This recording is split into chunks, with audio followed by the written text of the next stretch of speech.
May side effect po ba kapag hindi agad natanggal ang expired na implant? Hello mga kaugat! Good question yan.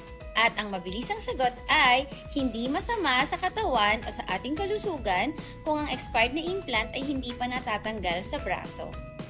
Ang mahalaga lang natandaan dahil expired na ang iyong implant, wala na itong visa, kaya maaaring magbuntis kapag nagkaroon ng pakikipagtalik.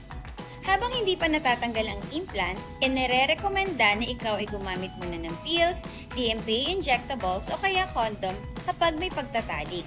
Wala pong dapat ikabahala dahil safe po gumamit ng mga nabanggit ko kahit may expired na implant sa iyong braso. Kung nawawala naman ang inyong implant card, huwag ka mag-alala, maaari ka pa rin bumalik sa clinic kung saan ka nagpakabit.